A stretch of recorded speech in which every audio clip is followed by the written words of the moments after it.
very, very difficult. I don't think there's enough troops to completely blast through the front, and now Flash has to repair that bunker, keep that bunker alive. As long as the bunker stays there with only a couple of Marines in it, I think Flash will be able to hold for the time being.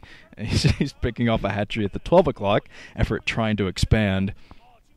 Yeah, EffOrt plays a very unique style versus Terran of any of the Zerg players. It's a very sacrificial style. He loses a lot of units with this style of play. So you'll be watching the game, you'll see EffOrt lose a lot of units, then you'll go, well, he just lost that engagement. I think he's going to lose the game. But when you say that, look at the minimap.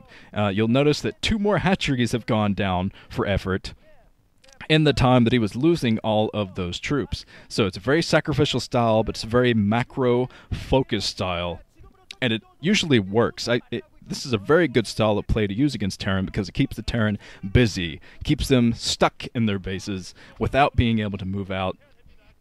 So you can lose all kinds of Hydralisks pushing the front, getting rid of the troops, but the more you whittle down the Terran army, the less strong it is. As you can see, Flash can't get anything done right now, can't get any kind of economic harassment that he wants to get done. And EffOrt's preparing for a drop inside of the main. He already has his Overlord speed, and I have no doubt that the Overlord drop getting... Oh, Flash! Epic Star Sense! Look at that Star Sense!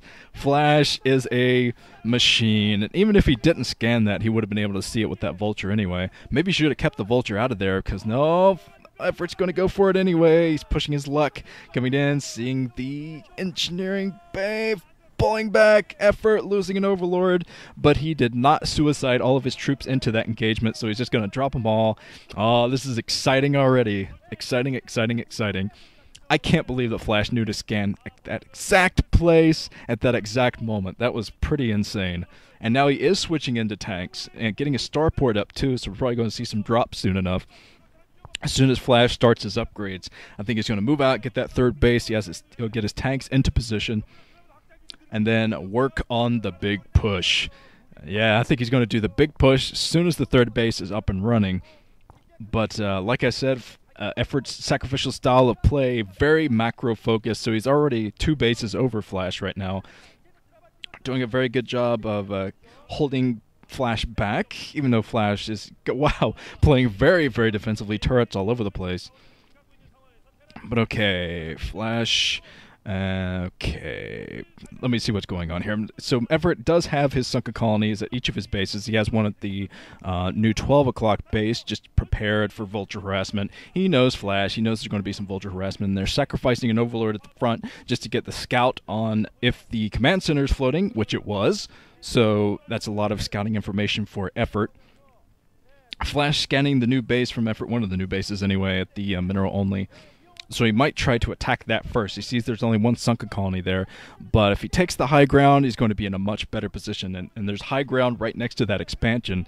So I see Flash pushing this base first, as long as he can bypass the Hydras. If he can't get past the Hydras standing right outside of his new base right now at the high ground, I think he's going to go for the 12 o'clock base instead.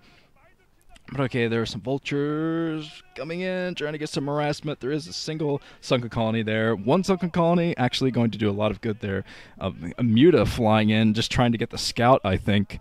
Oh, Queens! Yes! EffOrt has a Queen out. I know exactly what EffOrt's going to do. EffOrt is going for Zero's type of build against Terran. Zero has used this before against Terran. I think Sky High in the World Cyber Games or something, where you use Spawn Broodling for the tanks, and you use the Hydras to clean up everything else, because Hydras, against this type of army composition, they don't last very long against this, mostly because of the tanks. And the Queen being spotted now by Flash. There's a Parasite on one of the tanks, and that is another good use of Queens in this type of thing, because now EffOrt will know exactly where the Terran is at all times, because the Terran army with a mech build has to stay together. So EffOrt will know exactly when to attack, exactly where Flash is on the high ground or otherwise. Unless Flash has pulled that tank back, the observers are looking around, but I don't see the Parasite detected tank, so the tank might have actually gone back home for some defense or something. But now Flash knows about the Queen build. He's going to be very, very Going to have very quick reaction. Another parasite detection on that Goliath. So I think that EffOrt probably lost one of those parasited tanks. I think Flash, he put that back into his base. But it looks like Flash has +1 armor, +2 attack. He's going to be able to rip through these Hydras. I'm not sure what EffOrt is thinking. Backing off a little bit. He's going to have to wait for some better army composition before he tries that again. Have to wait for the spawn broodling to come in so he can get rid of the tanks and then push with Hydras. But now he's losing so many Hydras. Oh, Flash is on the high ground with those tanks. What is EffOrt doing? He's still pushing Flash back a little bit, but the reinforcements are going to come in very soon for Flash. EffOrt, no. EffOrt loses a lot of troops. But like I said, he has a very sacrificial style of play. I think he might have sacrificed a little bit too many units right there. So Flash actually has the vision of those queens right now. Spawn broodling there, taking out one of the tanks. So that's a good thing for EffOrt. He's got to spawn broodling a lot more, though. Takes down 2 more tanks with the spawn broodling. He probably has 1 more ready with those queens. But he didn't spawn broodling the tank that were in there, getting the damage done on this expansion Overlord coming out of nowhere. So here comes the reinforcements from EffOrt pushing here. There's still quite a few tanks in here for Flash. Oh, taking down everything. Those upgrades are really helping out Flash right now. Killing all of the units. And Muta's coming out of nowhere. And actually, Muta combo with Hydra is the way to go against a mech build, but throwing them in piecemeal like this is not going to get the job done. As you can see, EffOrt in full retreat mode. Command center being built at the 12 o'clock position. I don't think this is BM, actually, from Flash. I think he actually wants to take this 12 o'clock for himself. Although it could be a little bit BM, you never know.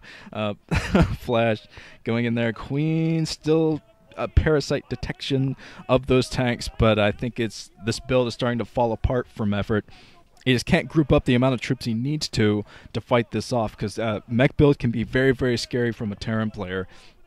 And I usually haven't seen Flash do well with mech, but he's doing very, very well with mech right now. Just has just the right unit composition, as long as he can protect his tanks. Oh, EffOrt coming in with mutas, killing all the tanks, but now all of the mutas will die. Just the upgrades here for Flash. 2-2. Oh, wow. +1 carapace for the mutas, but that's it. GG from EffOrt. Oh, Flash finally wins on match point. I haven't seen him win against a lot of Zerg players on that map. But alright, what a way to start it. Queens, queens, queens. Well, this has been Nuke. Let's move on to set 2.